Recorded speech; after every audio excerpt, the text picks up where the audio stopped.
Hey, what's up, you guys? Before we get into part 2, there's a few things I want to clarify. This is a re-upload of part 2 because the original video got removed due to privacy claims. The night that Trisha had her breakdown on Twitter, I received 3 separate privacy claims on 3 different videos, including this one. The timestamps that were chosen were specific to Trisha and not anyone else that was in the video. The images and the information that I used were straight from Trisha's public Twitter account, her Instagram, and YouTube channel. All of this information that I put in my video has been up for years, but apparently that doesn't matter to YouTube because they removed the video. It was all speculation that it was Trisha because when you get privacy claims, they give you no information in the emails besides the timestamps, and you have to figure out what information to remove. Now, like I just said, it was all speculation that it was Trisha until recently. Trisha literally admitted in a video that she uploaded and she has now taken down that she did in fact put privacy claims on videos. So check out this clip real quick and you'll see what I mean.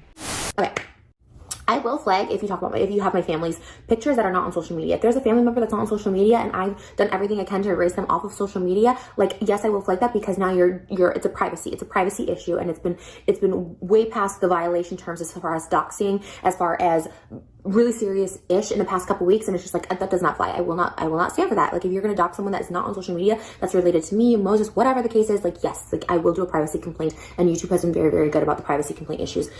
So if this is your first time watching this video, the photos that I showed earlier, they were straight from Trisha's Instagram and Twitter. And what I did is I debunked a lie that Trisha told about her own father to millions of people that she put out publicly. She put out this lie about her own father, not me. This is my opinion, but Trisha has been doing everything in her power to silence me because people are seeing the truth with her. I have received a total of 13 claims in a matter of 4 weeks and a video takedown. Use your own judgment, but to me, it's pretty obvious what's going on here. Now, one more thing before we get started on the actual video, there is new evidence in this video if you have already watched the original upload. So you are getting brand new information in this video in certain parts. There's also some parts of the video that I could have chosen my words better, so there are certain parts that I have redone as well. I am also centering the teacher's name more in certain parts of the video, but the parts where I have to show the evidence to prove what I need to, his name will not be censored. I want to ask anyone that is reporting on the story to please censor the teacher's name as much as possible because he should have never have been brought publicly in the first place. I had hoped that Trisha would do the right thing and retract what she has said about the teacher so I could eventually remove this video, and who knows, that may happen one of these days, but until then this video will remain up. Lastly, I want to put a disclaimer on this video, and that is if you are an SA survivor, this video will be triggering, so please do not watch it if you are easily triggered. I want to stress to everyone that I understand that every SA survivor handles their trauma differently, and I completely understand that certain parts of this video could relate to you or could have happened to you or someone you know, but I want you to know that I am mainly focusing on Trisha and Trisha only, and the mountains of evidence that I have presented in episode 1 and in the video that you're getting ready to watch. Please, if you choose to watch this series, please watch episode 1 first and then watch this video, and please look at the situation as a whole because I drew all my opinions and conclusions based on all the evidence that I present in both videos. Please don't focus on one specific thing because I packed both videos with so much information so that you could see the overall picture. Okay, let's get into the original video.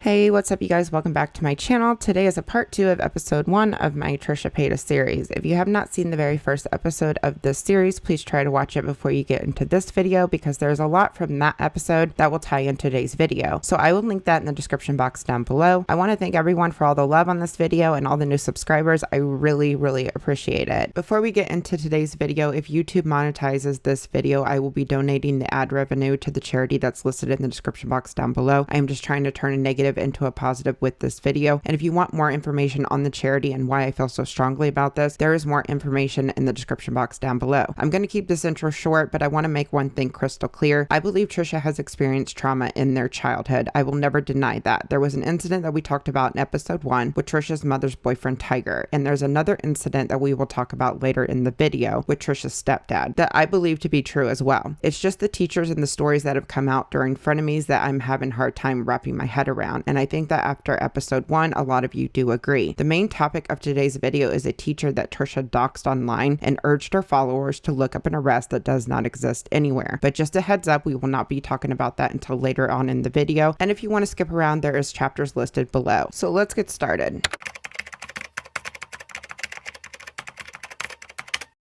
As some of you may know, Trisha recently started a podcast that is called My Chemical Imbalance, and on September 1st, Trisha uploaded an episode and said something very interesting. The clip you are getting ready to watch backs up a lot of what we talked about in episode 1. For the past few months, Trisha has been telling everyone that they were never bullied in school, and that the main problem was that they were overly sexualized by teachers and classmates. Well, Trisha actually told the truth recently and talked about being bullied in school. Check it out.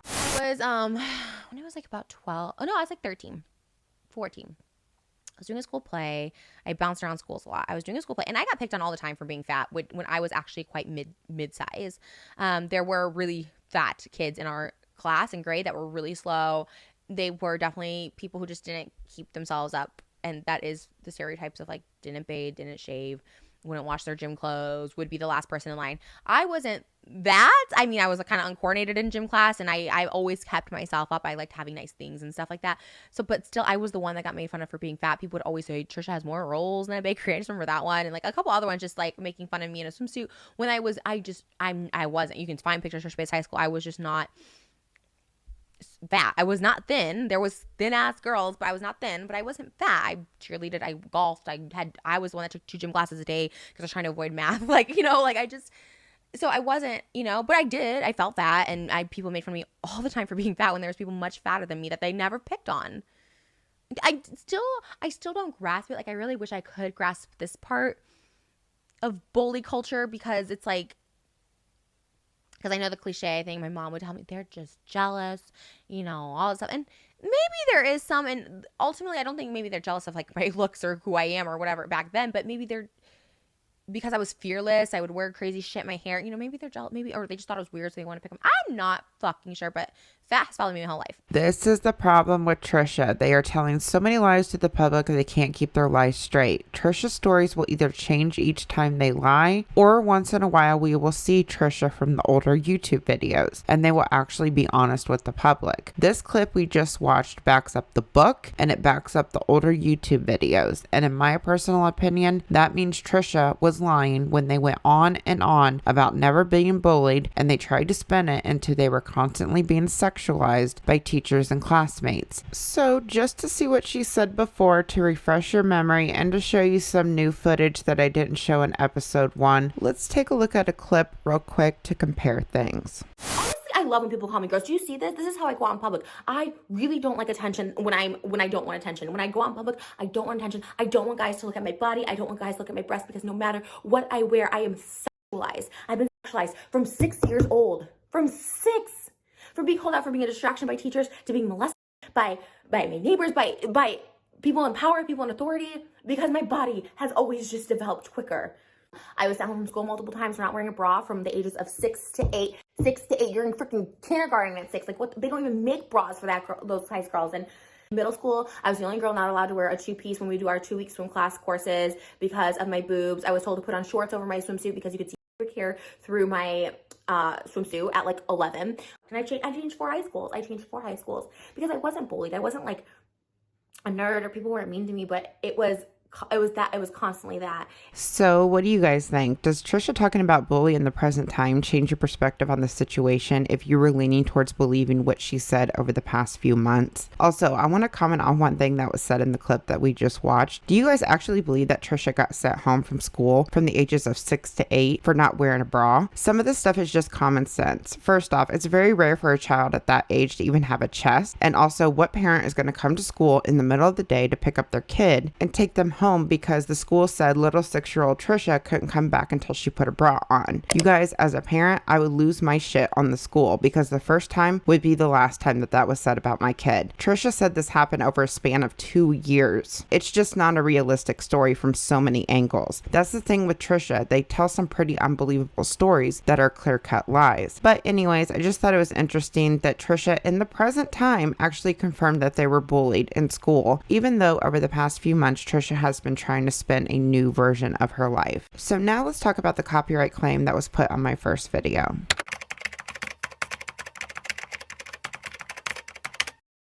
So most of you know that Trisha claimed my first video, which is a really shitty thing to do because if I didn't fight the claim, then they get all my ad revenue. But the interesting thing about this is the specific timestamps that Trisha claimed. And I believe Trisha claimed these clips because they're trying to erase what was said in the past about their teachers. In my mind, if you have nothing to hide and you're being honest in the present time, why are you trying to discredit your book? And why are you trying to erase the fact that you said nothing illegal happened with your teachers? So as you guys can see, there are 3 claims on this video, and the clips that Trisha picked were so specific. I had so many clips in the first episode. In fact, if you look at the description of my video, there is a list of all the videos that I pulled clips from to use in the first episode. I don't think what was chosen was picked randomly because all the clips are found in the beginning, the middle, and the end of the episode. So if you don't know much about YouTube copyright claims, one thing you can do to get your ad revenue back immediately is to edit out the timestamps that were claimed. And the 3 that Trisha chose would completely discredit my video if I chose to erase them. So the one at the bottom here, if you watch the first video, is the clip of Trisha talking about the car crash that she had in 2005. But we're going to skip over that one for now because it isn't as important as the other 2. The second one here is about Trisha's book. And this clip is where Trisha said that they were nothing but honest in this book. I'm going to play part of this clip just so you guys can see which clip I'm talking about. Here's the clip. I mean, I am nothing but honest in this book, and when I went to go write this book, I wanted nothing but honest, which is very hard for me. This entire clip backs up how genuine the book is, and erasing this clip would discredit so much about the first episode because I focus so much on quotes from her book, and Trisha knows that. Now the next clip I want to look at is the puberty Q&A that Trisha claimed. Do you see the specific timestamp that is selected right here? What's interesting about this clip is that they were even more specific with the timestamp because in my video, this clip actually starts at 32 minutes and 12 seconds. So there's about 40 seconds of this clip that Trisha cut off. I'm not going to play the clip that Trisha didn't claim just to save time, but if you don't believe me, you're more than welcome to go to the first video to see the full clip. But my question is, why not claim the whole clip if this was all random? Now, I think it's because that specific timestamp that Trisha chose was to erase the fact that Trisha said in the past that nothing illegal happened with their teachers. And here is that clip. It wasn't until my freshman year of English gym that I had a wrestling coach. He was our gym teacher and English teacher. He was so hot. He was premature gray. He was so freaking hot. Oh, I loved him. And I loved, like, I would always be like, I don't know, like, where do I put the heart? We had heart rate monitors. Like, where do I put the heart? Like, I was like the little memes. Like, again, no teachers ever did anything appropriate with me. Nothing like that. Like, I don't want to even, like, go there. My biology teacher my sophomore year was, like, my ultimate crush. Like, I just got so turned on by him, like, so much. Like, I literally, like, got wet in the panties in class over him. He was so hot.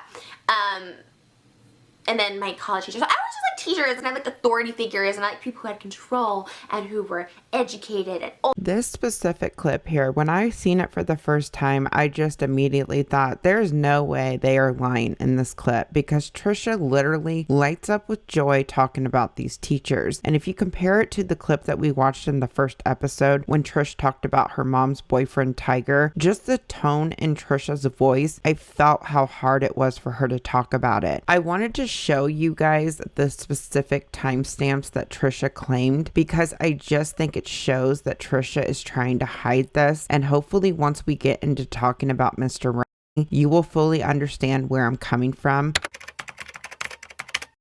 So I know some of you are still having a hard time with questioning Trisha on the things that happen with their teachers. Trust me, I completely understand why. It's hard to question someone that is coming out as a victim. If you want me to be completely honest, I 100% believe Trisha when they talked about the water bottle incident on Frenemies because I had no reason not to believe her until I realized how much they actually lied and how much the stories didn't line up. Here's the thing with Trisha. They are seriously a pathological liar. They They lie about things that are really small, and they lie about things that should never be lied about. Trisha has no limits to the lies that they tell the public. The bigger the lie, the more attention Trisha gets. Trisha actually posted something on her Instagram that I found really interesting, and I want to read it to you guys. The post said, "Emotional abandonment in childhood leads to insatiable hunger for attention in adulthood. It can feel like your need for attention is never satisfied, no matter how much you are actually receiving." Now, this post was actually in the last week or so, and it actually describes Trisha so well. In Trisha's childhood, they would lie and make up stories as a shield for bullying and to get attention and acceptance from their classmates. The stories and lies were harmless when Trisha was younger, but the more attention Trisha got, the more Trisha would push boundaries to satisfy the hunger for attention. But Trisha is still not satisfied even today because Trisha keeps making up stories or lying about serious things, which leads into some of the stuff I want to show you guys in this segment. One thing I want to point out before we get started is shortly after Trisha posted this, they ended up deleting it, which is very interesting to me as well. So let's talk about some clear-cut lies from Trisha so that you guys can see that they have no limits or boundaries to the things that they will lie about. I want to show you a clip that will lead into a recent lie that was revealed about Trisha. In a recent podcast episode that was uploaded on August 17th, Trisha was talking about their transgender video and their DID scandal. Check it out. The first DID video and the transgender video, I was being really vulnerable. And to me, those were two things that are, why would someone want to fake it? That's the worst kind of attention you could have on you, because not only is that a stigma that whoever you date, I was single at the time, whoever you date, some people don't want to date transgender, female to male. And a lot of people don't want to date, especially if they're older and you want a relationship with kids with them, someone who's mentally ill, because it could be passed down to your children. So those are two things that I wouldn't fake. Okay, I could fake being a Trump supporter, give me that attention on 24. I could fake being a Republican or something. I can fake Andy Kaufman bits. Men are better, they're superior than women. I can do all that. And then even that I stopped, obviously, because they just weren't good looks. But to say I'm transgender, how does that help me at the time date? To say I have multiple personalities inside of me, not fully understanding, You're right, Trisha. A normal person wouldn't lie about these kind of things or fake these kind of things. And right now, you guys, I'm just going to focus on the mental health aspect of what Trisha specifically said. Now, they specifically said in so many words that they would never fake or lie about their mental health. So if Trisha truly stands by this statement and faking a mental health diagnosis is off limits to them, then my question is, you guys, then why on earth did Trisha recently get caught for lying about their schizophrenia diagnosis? I'll tell you guys why. And that's because in reality, Trisha has no limits to the lies that they will feed the public. The bigger the lie, the more attention. And I truly believe the mental health lies is a way to excuse their shitty behavior. So before I show you guys how Trisha got caught in this lie, I want to show you what has been specifically said about this diagnosis from Trisha herself. Check it out. And that's what scares me. And as I get older, voices in my head and stuff really scared me. I had a therapist a couple months ago diagnose me with paranoid schizophrenia, which is really scary. I do have problems. I'm a little schizo and I'm a little borderline, so I have problems, but I'm medicated for it. What kind of medication you want? There's this one called Calyptor. It's for schizophrenia, so it's I don't hear voices or see things anymore.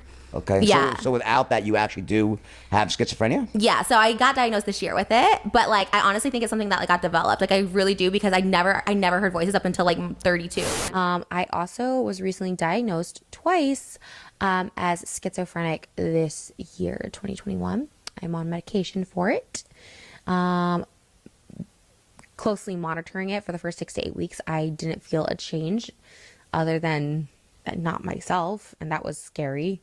But so Trisha specifically said they were diagnosed twice. To get a diagnosis on any medical condition, you have to have testing to determine whether or not you have it or don't have it. Schizophrenia is not something that is easily diagnosed. From what I've seen online, there isn't just one test that determines you have schizophrenia. It's a very time-consuming process, which includes personality test, ink blot test, a full psych evaluation, full medical exam, blood test, just to name a few. So this isn't just something you show up at the doctor for it and they run one test and a week later they tell you you have schizophrenia. So the fact that Trisha specifically says they were diagnosed twice in a very short time span makes it pretty unbelievable. And it's unbelievable because this whole thing is a lie. On August 19th, 2021, Trisha went live with Dr. Drew, and Dr. Drew flat out said that Trisha didn't have schizophrenia, and Trisha did not even challenge him when he said it. Check it out. I understand you had a schizophrenia diagnosis at one time. That is not what you have, but I could see how if you were having these kinds of symptoms, somebody might think that. Well, they put me on medication for schizophrenia. I don't know, like, if I have it, but that's what I'm on right now. And it's like this new. It's like, I don't know. If No. It's like a newer, You're having borderline. You should know this about borderline syndrome. But borderline, the name borderline was originally invented by psychoanalysts. It was like during the 50s or maybe before that. To what was borderline was they were considering these patients borderline psychotic, and so they were people that were having psychotic symptoms but were not schizophrenic. You understand? And so the psychotic symptoms can be helped with the antipsychotics. It's just part of the borderline process. That's so interesting because I went, because my therapist can't give me medication. So I went to a psychiatrist and it was just 2 or 3 meetings and they were like, oh, you should be on this medication. And so it's helped with it. But so it's psychosis is part of borderline because I thought it was 2 different like disorders. I thought there was like a psychotic disorder and a mental disorder. No, it was originally called borderline psychotic. That was the original term. And because there can be prominent psychotic symptoms, but they don't progress, they don't go anywhere. They're just, part of what, they can come and go, much like you're experiencing it.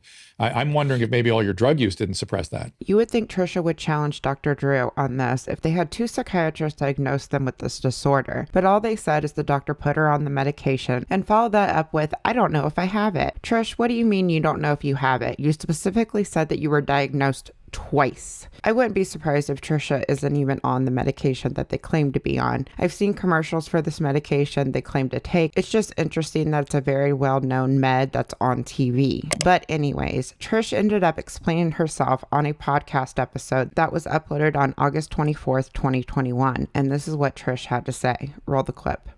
So on that note, let's talk about me being misdiagnosed. Okay. I don't know if I've been misdiagnosed because I'm on medication that treats schizophrenia. So for me, I'm a schizophrenic. He's like, you're not a schizophrenic. And I should have asked him to delve deeper because he goes, sometimes hallucinations go with borderline, and borderline, this is something else that I was totally misinformed. Borderline was originally borderline psychosis disorder or psychotic disorder. We changed it to borderline personality disorder. I don't know, to make people feel better or just be like, you just have a personality disorder. You're not psychotic disorder, which is like, that, I thought that was me. But because I was referred twice to get this medication for schizophrenia, I was just like, well, I'm schizophrenic. Like, I'm hearing voices. I'm schizophrenic. Check. I am in fact not. And a lot of people have been saying that. So like, kudos to you for being an online therapist and knowing that before me. I honestly was just like, I'm schizophrenic. It's like, that's what it is.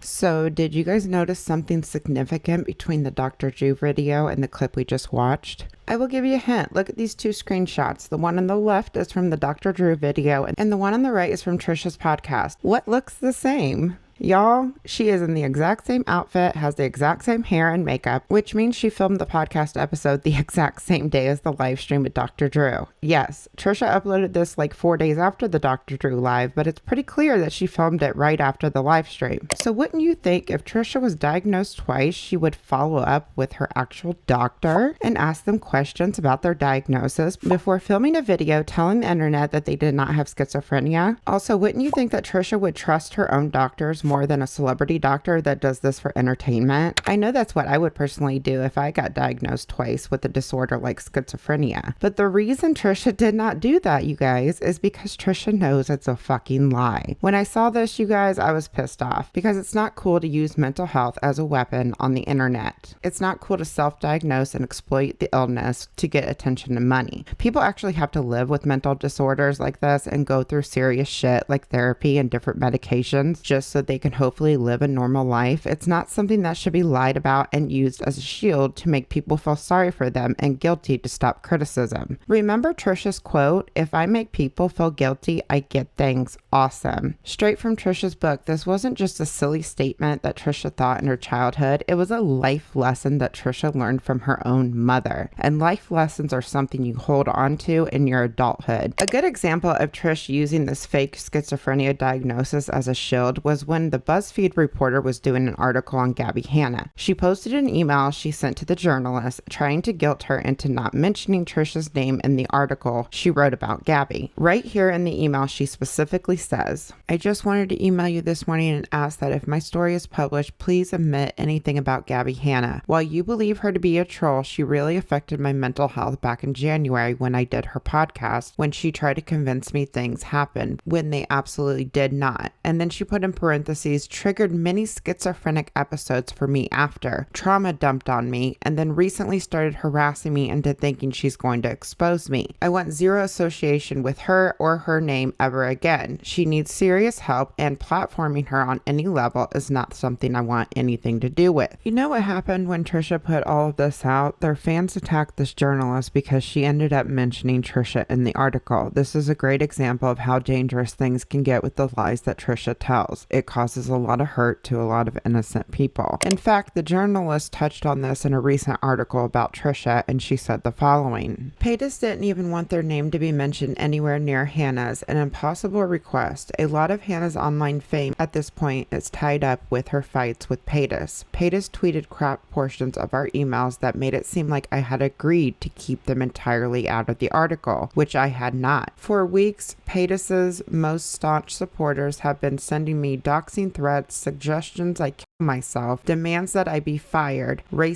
jabs about my name and appearance, and suggestions that I could be sued for. My Instagram DMs, Twitter replies, and email inboxes are still filled with them. Despite Paytas's fury over being associated with Hannah in any capacity, they did recently go on Tana Mojo's podcast, Canceled, and once again publicly discuss Hannah and their ongoing feud. Trisha is a public figure. She can't dictate what gets written about her. When I seen all of this going down, I was in shock over the amount of people that were agreeing with Trisha and thinking it was okay to go harass this journalist. Side note, I don't care if you think BuzzFeed is a trashy outlet. Nobody deserves a hate mob sent their way, especially for just doing their job. It was in fact impossible to write about Gabby Hanna without mentioning Trisha Paytas, and I'm sorry, Trisha did that to herself because she uploaded so many videos and TikToks about Gabby Hanna over the past couple years, and she still talks about Gabby Hanna every chance she gets, even though she acts like it's so bad for her mental health if anybody else mentions Trisha in reference to Gabby. It's the weirdest thing I've ever seen. And while we're on the subject of Gabby, let's not forget that Trisha put out so many tweets mentioning schizophrenic episodes because Gabby was tweeting in response to a Frenemies episode where Trisha and Ethan talked about Gabby. This was way before Gabby's series was even posted. Trisha had her own fans afraid for her safety because Trisha was saying that she needed to go get help, even though Trisha was fine enough to leak voice memos and post all these tweets and upload a full YouTube video titled "Gabby Please Stop," where she went on and on about how Gabby was triggering their schizophrenia. Oh, and by the way, you guys, these videos have been completely scrubbed from Trisha's channel, which is why the thumbnail images are so bad.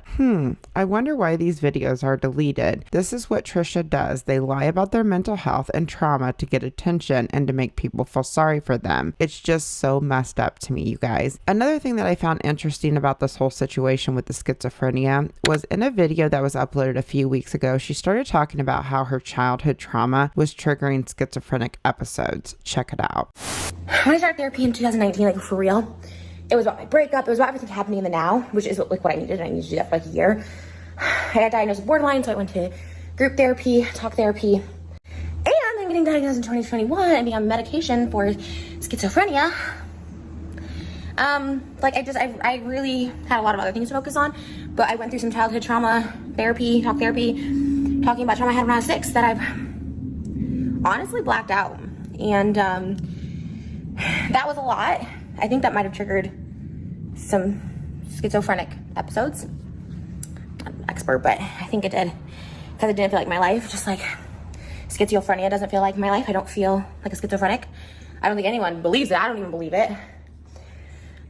But they were real, and my hallucinations, and I needed help for it. This was just interesting to me and I wanted to play it for you guys because the schizophrenia has been a lie, so I highly doubt she was actually talking about any childhood trauma in therapy. Oh, and this clip that we just watched was after the first episode of the series was posted. Trisha did this in a lot of YouTube videos after I uploaded the first episode. It was like she was trying to discredit herself, so just kind of keep that in mind too. One other thing I want to show you guys before we move on to the next slide. There was actually a recent contradiction from Trisha about the hallucinations that she was experiencing, and I want to show you guys real quick. Trisha went on a podcast called Trash Tuesday, and Trisha was specifically asked if she experienced smell hallucinations. Check out what she said. Can I ask you about schizophrenia? Yeah. What are I want to ask to about what more than one. degree to what degree do you have like auditory hallucinations? Both. Is that, I have auditory and visual. Yeah. do you have smell? No. Then fast forward to a recent podcast episode of My Chemical Imbalance. Trisha contradicts herself and says this. And so I've been sober since December 18th. And then he was like, that your drug use could have been suppressing voices, which was weird because it could also bring on voices from what I've read and stuff like that. So he's like, it could. So when you got sober is when like kind of these auditory and visual hallucinations, and sometimes even like my smelling and touch hallucinations, like they're very real.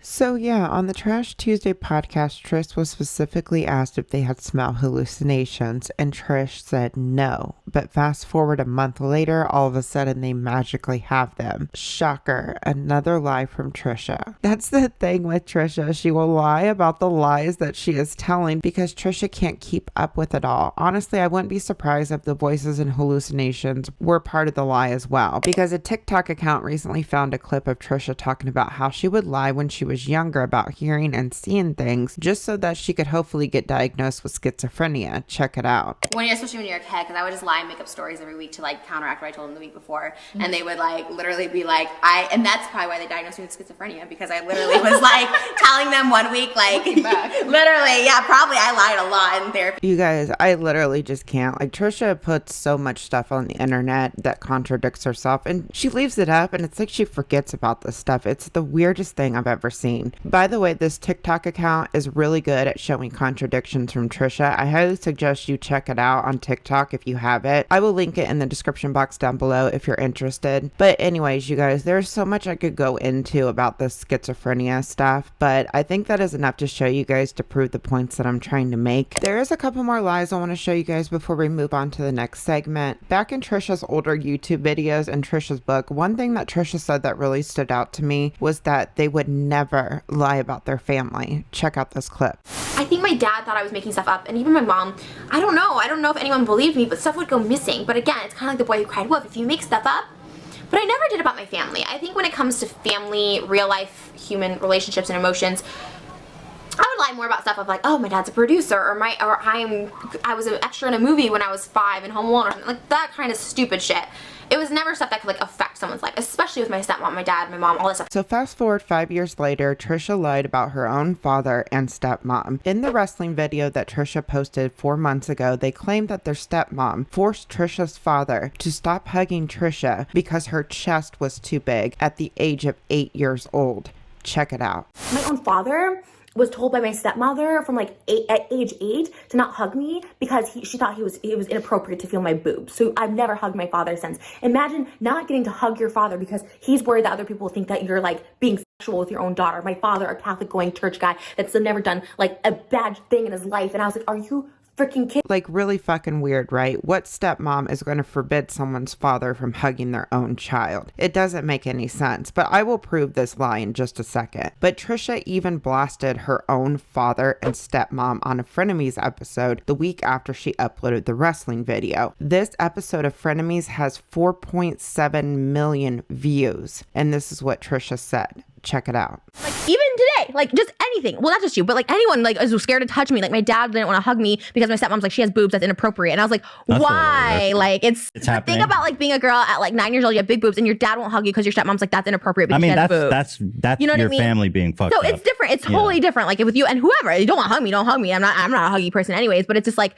it's just. So first off, it's just weird for Trisha to spread around this type of information about her own father to millions of people. I get that she hates her stepmom, but this makes Trisha's Trisha's father look bad as well. First off, in Trisha's book on page 4, she talks about how good her father was about not introducing them to a bunch of different women. And this was taking place around the age of 10. She specifically said in a span of 7 years from the ages of 3 to 10 that their father only introduced them to 2 different women. And the girlfriend that Trisha's father had when they were around the age of 10, Trisha actually liked her. So based on Trisha's book, I don't think her father was dating his current wife when Trisha was 8 years old. So if they weren't even dating, how can she tell that he isn't allowed to hug his own daughter? Like, it makes no sense. Trisha's dad didn't marry his current wife until Trisha was in the 8th grade, which would make Trisha around 13 or 14 years old when they got married. And until that marriage, things were so laid back with Trisha's father. He did anything that Trisha could ask for. It wasn't until that marriage that things started to change a little bit for Trisha. And when I say change, I mean like normal rules that most parents discipline their kids with. But to take it one step even further, there's a quote from Trisha's book that I showed in episode 1 about the court hearing where Trisha had to testify against her own father. As you can see at the end of the quote, it says, "He hugged me and said everything was okay." So right there is proof that he hugged her since she was 8 years old. But let's take it a step even further. In a Q&A that Trisha did with her mother, Trisha talks about kissing her family on the lips. And in this video, she specifically says that she still kisses her father on the lips as an adult. Check it out. Because my mom and I kiss on lips, and this one comes up all the time in like vlogs. They're like, "Why do you kiss your mom on the lips? It's so gross." And they say that about my dad, because I kiss my dad on the lips. I don't think I've ever vlogged that, but like I kiss my brother on the lips. Like, people think it's disgusting, and I'm like, what? So I guess, why do we kiss each other on the lips? Like, why was that a thing? Okay, well, how sad, first of all, you guys think of it as a kiss between parents and a child, because for me, and I grew up this way, if I have unconditional love for someone, like my mom and dad, I always kissed them on the lips. It's just a little more personal, and it just says, "I love you. I love you. I'm here for you." I wouldn't do it to anybody. If I love someone, I will kiss them on the lips. I think lips are very, what do I want to say? A personal thing that you should only give kisses out to those people that you really love. Yeah, I feel like that too. I feel like, because even my dad or my mom or something, like, yeah, it's definitely not a thing, but for me, it's like you said, it's like a way of being like super close. Like, I don't know, you just like can tell that they love you when they kiss you on the lips and stuff. And I feel like, I don't know, I think it's such a personal thing, because you don't go around kissing everyone on the lips, and I feel like with my family, we just always have.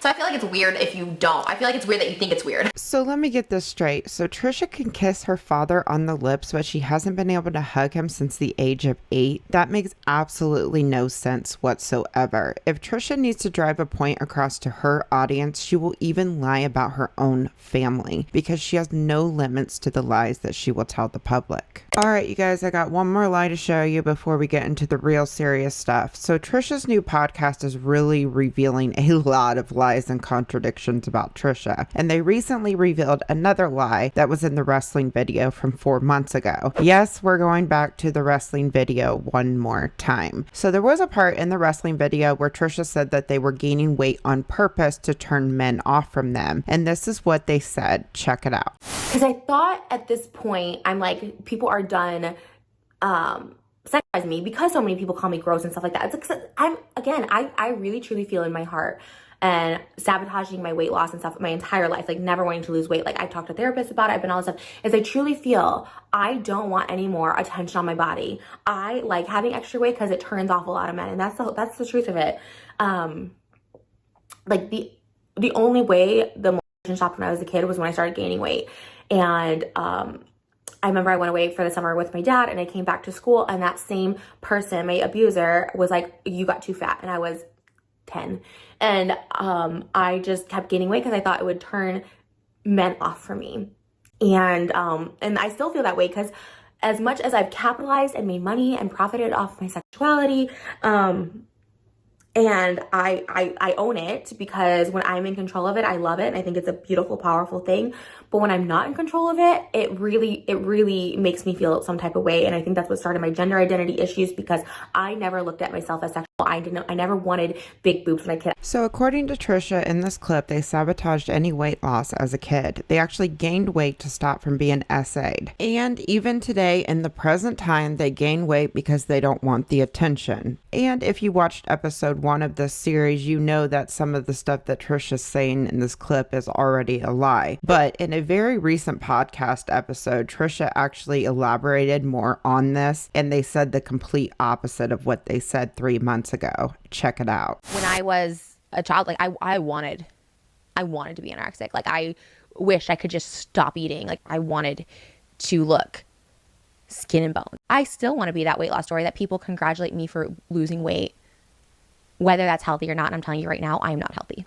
I will always think thin is more attractive than fat. And this is coming from someone who's been fat my entire life. And that sucks because there is some self-hatred there. When I'm being 100% honest with myself, I want to be skinny at all costs. And that's why I say I wish I could just not eat. If someone were to ask me, like right now, you could be 120 pounds if you shave, but you're going to lose 15 years of your life, I'd be like, put me on 120. Give me that 120 scale read. And that's so fucked up. It's so fucked up because I want kids and I'm willing to risk 15 years without my future children because I want to be thin. And if I'm being honest, like, I want to be thin for that wow factor. I always thought, what's the one thing I can do that keeps shocking people? I've already done this, this, and this. What can I do? You know what would really shock people? I come back with a 100-pound weight loss. Whoa, she did it. So I lost 30 pounds in high school and I did it 5 days a week. I would drink just Slim Fast. This was also doing my 2 gym classes. I would drink just Slim Fast during the week, and then Friday night my mom would come home from her shift. She'd bring back Taco Bell, and this was my splurge. And so I wouldn't eat all week. I would literally I'd have 2 Slim Fasts a day. I'd have one in the morning, one at night. That was it. It was for some fucking play I was doing. I think it was called Swing Fever or something at fucking Pecatonica High School. And it worked. Oh my God. And my teachers were like, oh my God, like, you're losing so much weight. And it felt fucking phenomenal. Like, I felt so cool. I was like, it was everything. I was like, hell yeah. Just so many lies and contradictions, you guys. I actually think this podcast episode Trisha posted recently was pretty honest between the weight loss, and this is actually the episode where they talked about the bullying that we watched earlier in the video. So the point of showing you guys these lies again is to show if Trisha can lie about all of these important things that normal people wouldn't normally lie about, then Trish can also lie about SA experiences with their teachers. And I question them because there are so many contradictions between the actual stories she has been telling and what they have stated in the past. Before we get deep into that, I want to play a clip from a YouTuber named BRITTNEY Simon. She talked about Trisha's SA stories and she put it into perfect words that I completely agree with. Check it out. The people who got upset with me for saying I don't believe Trisha Paytas' sexual assault stories. Now, this is specific. It's not that I don't believe all of them. I just don't believe most of them. And I believe Trisha is a liar based off of what we know her to be, which means if she can lie about all of these very important things, I don't know why you wouldn't make the logical leap that she would also lie about her sexual assault stories, especially when she throws down celebrity names and then doesn't go into detail because it's too intense. No offense, as a sexual assault victim myself, like, I personally have the belief system that we need to be very aware that people will use this for clout, and also that sexual assault victims aren't being heard and they are being ignored. 2 realities can exist at once. These tiny life contradictions do exist at one time, guys. Just because, okay, you don't want to fall into the number 2 bubble of thinking, oh, all people who claim sexual assault are always telling the truth and all people who claim sexual assault are lying. Like, these are too black and white. Like, how do you not know that both of these can exist at once? Maybe you've never experienced it, but I have. I've had to go to court for it. Like, I completely understand what it's like to face somebody who's just blatantly lying about something. It is very devastating. So here's the thing, though. Trisha exists in a bubble where people allow her to do this. I just thought Brittney explained this so well. I wanted to include it in this segment. So now let's get into the timeline of Trisha coming out with their SA experiences with their teachers, which will lead into the allegations against the teacher that was never arrested.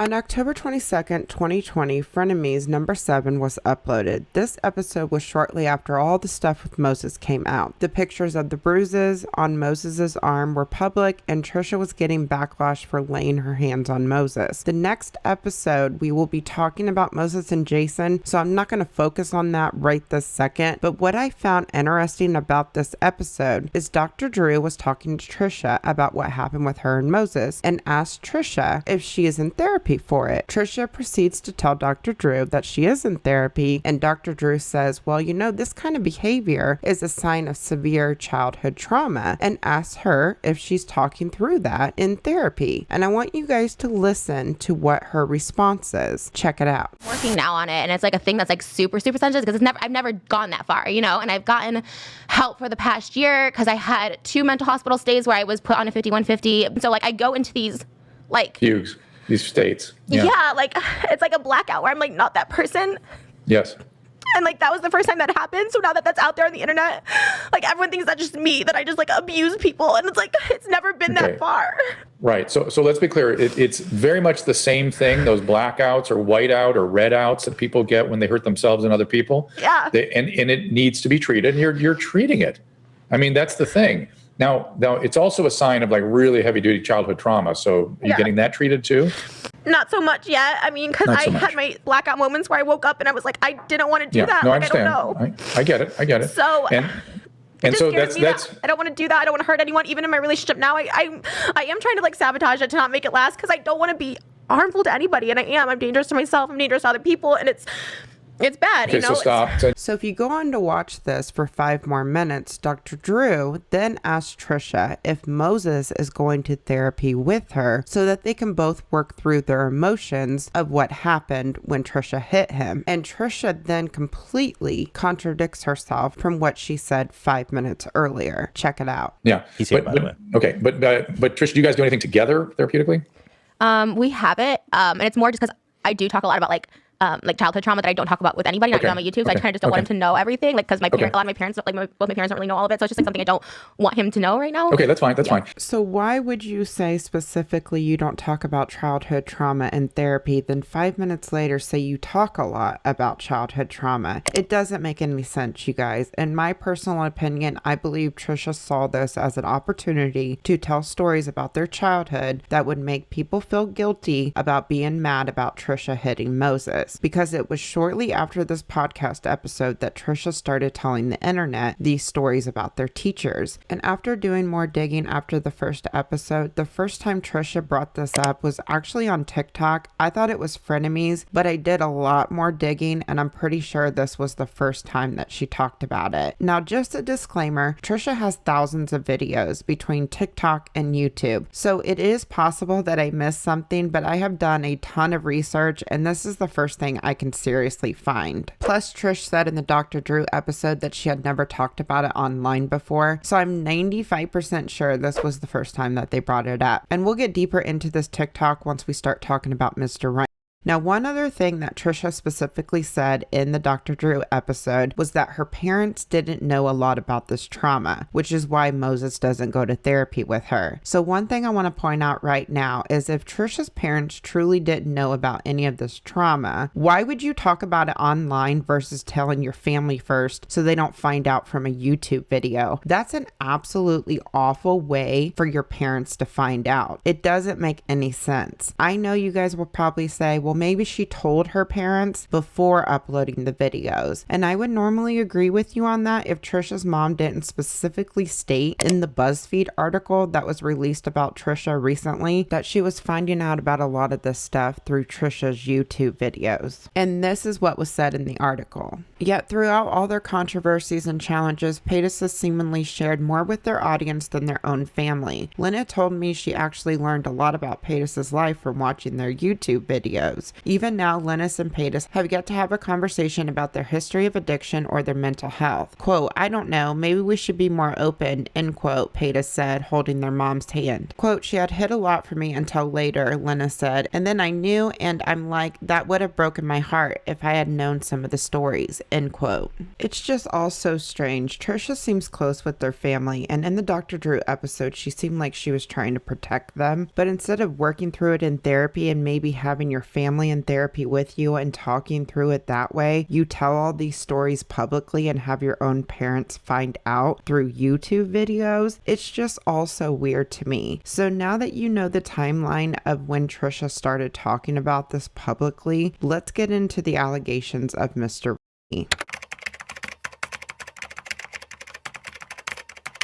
Now, before we get into all the clips that were put out during Frenemies, Trisha has talked about this teacher once before she started changing details of the story. On May 26, 2020, Trisha did an episode of her old podcast, The Dish with Trish, with her sister Callie. This episode is titled Sister Sister. What's interesting is after the original upload of this video, Trish scrubbed the podcast off of Spotify and Apple Podcasts, but there are still sites where these episodes can be pulled. In this podcast episode, Trish and her sister talk about two teachers. One One of them is Trisha's 6th grade teacher and the other one is an 8th grade teacher. Trish specifically says that neither teacher did anything to her. She does say that one gave her a bad vibe, which was the 8th grade teacher, but nothing ever happened. Check out what they say. But you know what my secret was? Is I had mom's water bra.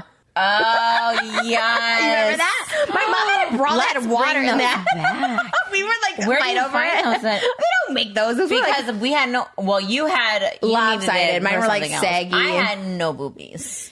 But then you could tell it was fake because like obviously you couldn't see the real boobs. Like it was just all bra. I remember wearing the water bra in 8th grade, and I will not say this teacher's name because it's weird. Yeah. But I remember like him just like always hating me. Like he only like popular kids or whatever. Didn't you, like read your shirt? Yeah.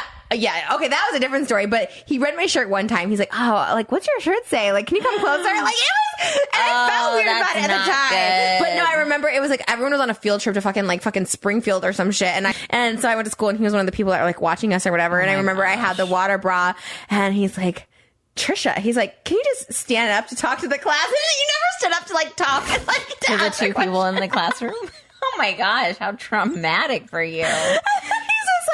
He goes, and I Give remember a little shimmy. What did he do? Oh, worse. I just remember him being like, like breathing so heavy, and I was like so confused because I was not. I wonder wasn't if he's having on your sex. OnlyFans. I hated this teacher. I did not think he was cute. You'll have to tell me after. No, he was I forgot which you one don't this know. was. Oh, I feel like he wasn't like a perverted. Well, maybe obviously he was, but he wasn't like.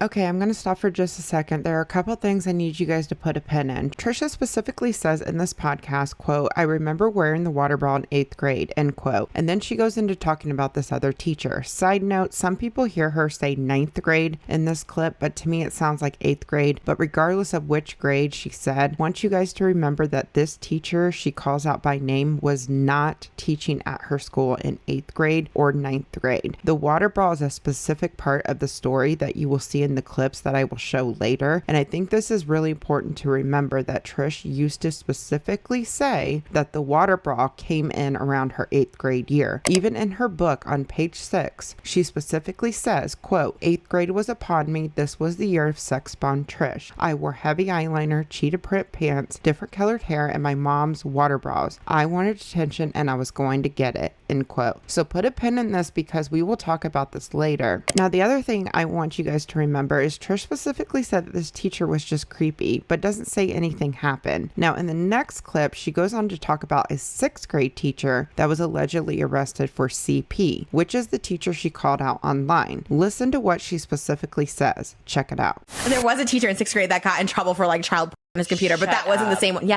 Do you remember his name? I guess I could say, I don't know. Okay, wait a minute. Before I finish this clip, did you guys hear what Trisha said under her breath to Callie? She asked Callie if she remembers his name, and then she goes on to say, I guess I could say it, but I don't know it. Listen to it again. Check it out. Do you remember his name? I guess I could say, I don't know. This is just one of the many things that don't line up with the story. If this person did something to Trisha, how would she not know his name? That's just really odd to me. But moving on with the clip, Trish goes on to say that the teacher liked her, but that was it. She didn't say anything about him doing anything to her or anything like that. Check it out. Do you remember his name? I guess I could say, I don't know. He did get like arrested for it, but he was in 6th grade. He was so creepy, but he like liked me in 6th grade, which makes sense because he's a fucking creep.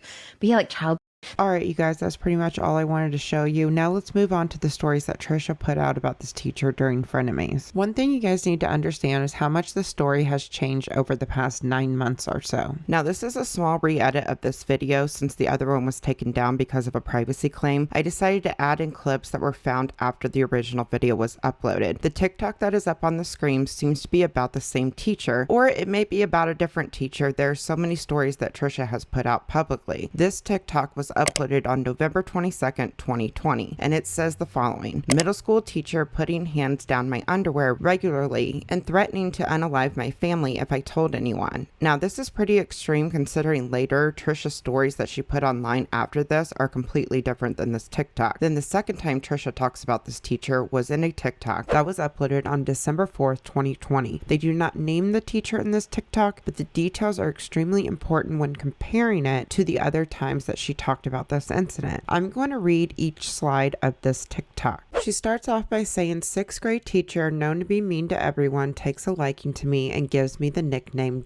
.com. She then goes on to say, we start playing games in class that requires heads down to not cheat, and he stands behind me the whole time and rubs himself on me. And then she goes on to say, eventually starts putting hands up and down and inside me, and the students report this. She then continues by saying, principal punishes me by switching my classes and telling me I'm no longer allowed to show my arms or legs, and that they need to be covered at all times. She then goes on to say, teacher finds me and gives me kisses on the lips to apologize. And then the next one says, takes pics of me naked in his classroom and told me he'd even send them to Playboy even though I was 12. And then it finishes by saying he gets arrested for having CP on his computer at work. One thing I want to point out before we move on to the next video is that in the comment section of this TikTok, and there's thousands of comments on this TikTok, you guys, there were 2 separate comments that were left by 2 separate people on 2 different days. And the one on the left, it says, somehow this same story is on Reddit and has been for a couple years from a different person. That's suspicious. That's weird. And then the one on the right, which was posted the day before the other person, they said, okay, but 3 years ago, I saw the story on Reddit and it wasn't from Trisha. Now, I tried to find this Reddit post, but it's honestly looking for like a needle in a haystack. So this is just speculation that she pulled this story from Reddit, but given all the other evidence that's in this video, I wouldn't doubt that she pulled details from someone else's story. What I've noticed with Trisha when she lies or makes up stories, she bases the lies off other people's stories, or she pulls it from like TV shows or movies. That's what she would do when she was young. When she would make up stories, she would base it off of something that she had seen, and she would spin it into a lie to tell her classmates. By a lot of you guys also confessing your lies. I remembered another one of my lies, and it was in the 5th grade, and I said I had a twin, and her name was Trixie, and she lived with my dad in California, and that Trixie was really skinny and pretty, and that she was currently on a Disney Channel show under a different name. And at the time, there was a show called So Weird. So I was like, I was explaining the character of Fiona on the show, if you guys remember Fee, but like without saying too much. And where I was from Illinois, like people just, they didn't really know about anything. But yeah, it was Trixie, and it was like the Parent Trap in my head. So Trixie went with my dad and I went with my mom, and I had that lie for a long time. And I don't know if I ever got called out on it, but maybe that's a good liar. Sorry guys, we're going to take a small detour here, but I want to play 2 other clips for you guys that really stuck out to me. The clip we just watched is just one of the many times that Trisha would base her lies off of TV shows or something that they had seen. Well, recently Trisha has been talking a lot about how they don't even know who they are and they don't know their own identity, and that they use pop culture to base their life on. It's just really interesting because I personally think a lot of Trisha's stories and experiences that aren't actually hers, especially the recent trauma, is based off of stuff that she has seen online or on TV or in magazines. This isn't her 100% admitting that her stories aren't true, but I just found these clips really interesting, especially because people did comment on that post that it was someone else's story off of Reddit. So check out these clips and you'll see what I'm talking about. I'm so influenced by pop culture because I have no identity of my own. This is the true thing. I never had an identity growing up. I have an identity disorder. So I think I don't know who I am. So I become other things and other people. Probably why I cosplay and dress up as other people, because that's who I learned from, is movies and TV. I really don't know who I am as a person, so it's sad and exciting at the same time. I remember watching these videos, and again, I've explained this where it's like, it's not like I watched it and I was like, it's like Britney Spears. I didn't watch Britney Spears like I want to marry her. I didn't want to be like her friend, and that's how I feel with like Jarway. She was like, I watched him and I just wanted to be him, and I wanted to be something, you know. I wanted, in high school, I wasn't anything. I don't know my identity. I still don't know my identity, and that's the scariest thing, to not know who you are or what you like. I just know I find comfort in things. I know I see things on TV and I want to be that, and I like model my life after that, and I find things to imitate my life because I don't know what I like. So like, we're watching Darcy and Stacy. This is a show on Discovery, and it's about these 2 twin sisters who've dated a lot of foreign men, and now they're each married to foreign men, and they have this like these thick Eastern European accents, and like it reminds me a lot of me and Moses. Like the girls remind me of me, and the guys on the show remind me of Moses in like this weird way. It's like, if you watch the show, you might be like, no, not so whatever. But like, I watch it, I'm like, okay, this is my life, but it's not. But I'm modeling it that because I don't know the structure that my life is supposed to be without seeing something on TV. And like, I love being in Moses' culture because it gives me some sort of identity. Like, whether he identifies as Israeli, Jewish, like maybe not, but that's why I like learning about his water philosophy too. I just like to learn what his identity is, right? What he grew up with, because I just don't have that. My identity is pop culture. Anyways, Trisha growing up didn't find her life interesting, which is why they made up so many stories, because they always wanted something more. I seriously think a lot of Trisha's lies are always based on something that Trisha sees. But like I said, I just found this really interesting, so let's get back to the stories about Mr. Wright. And on January 16th, 2021, Trisha talks about this teacher again. She does not name the teacher, but in the description of the video, she urges people to look for arrests for CP in Byron, Illinois. The TikTok says the following: 6th grade teacher touching my boobs and kissing my neck when we were told to put our heads down after finishing our test. Then in the description, she also says the following: he ended up getting busted for looking up illegal CP on the internet at school. And then in parentheses, it says, look it up, Byron, Illinois, can kiss my ass. There is no rest that exists online for this at all. This TikTok has over 7 million views. Then the next time Trisha mentions this teacher is on January 19th, 2021 in an episode of Frenemies. And this is the episode where it was all about Hair by Jay, Shane Dawson, and Jeffree Star. Now in this episode, Trisha specifically calls out Mr. by name, and this is the first time that she actually names him publicly. Please keep in mind that this podcast has 4.1 million views on it, and here's the clip. I remember I was going to class with like this teacher that was like forcing himself on me and stuff, and I was just like, how does no one believe me? The principal, like nobody. It was like really weird, and so I think from that, like, did that guy eventually did anyone eventually believe you? Not funny, but like my 6th grade teacher, yeah, I talked about it on TikTok. The one that used to boss me would play like heads down, and he'd come around and like grab my breast and like put his hands on me. He did get arrested. His name was Mr. Because Rainey. of you or because of other incidents? So someone else came forward. I never did. Gross. But he had child on his computer at the school. Oh my God, nobody Mr. believed Rainey, you? Byron Middle School, and I did say something originally, and like no one believed me. It happened again my 8th grade year. No one believed me, and I was just like, bruh. But that guy did. He did get arrested, and I don't know where he is now, but he did. Yeah. Now we are going to keep moving through these because there's so many of them, and at the end of all these clips I will summarize the differences, but I'm sure you guys can already see the details that change with each clip, especially when she talks about how it was reported and what happened. Then on February 19th, 2021, Trisha posts a TikTok talking about this teacher again, and this is what Trisha said. Check it out. I was in the 6th grade. I used to wear a water bra to school. I'd sneak my mom's water bra to school because I had uneven boobs. One was a B and one was a double D. I was really insecure about it. Then one day my creepy teacher called me out in front of the class and said, hey, your boobs look like they grew overnight. And I said, yes, I have a deformity, so I have a water bra on because I had no filter back then and I overshared even when I was just a 12-year-old. So then he said to see him after class, and I saw him after class. He said, you can't wear water bras to school, and he wouldn't tell the principal if I took it off. And I said, fine, I'll take it off. And I was going to go to the bathroom. He said, no, you can't go to the bathroom. You got to take it off right here. So I took it off in front of him, to which he decided to feel at my shirt to make sure there wasn't any other bras and to make sure my deformity that I said that I had was real. And he said, I think your boobs are perfect the way they are. I was 12. Out of all the stories, this one to me is completely different than any of the other ones, but let's keep moving. Then on March 2nd, 2021, Trish talks about this again on an episode of Frenemies. Check out what she says. It's crazy. I had an incident happen in middle school where a teacher like groped my boobs all the time when we would do like heads down 7-Up. And so when I finally went to the principal about it, he told the principal, well, she's been wearing water bras, so she's been asking for it. Like, it's been teasing me. And the principal's like, have you been wearing water bras? I'm like, yeah. Say what? And the principal was like receptive to that argument? And he's like, have you been wearing water bras? I'm like, yeah. He goes, okay, well, let's not wear water bras to school. And like, that was my fault because I wore a water bra. I mean, there's been more like that. Dude, this world is so fucking crazy. What is a water bra? A water bra was my mom's. It was a bra that, it was like water. You fill it with water? No, it already had the water in the bra. It was very heavy. Oh, and you were wearing those at what age?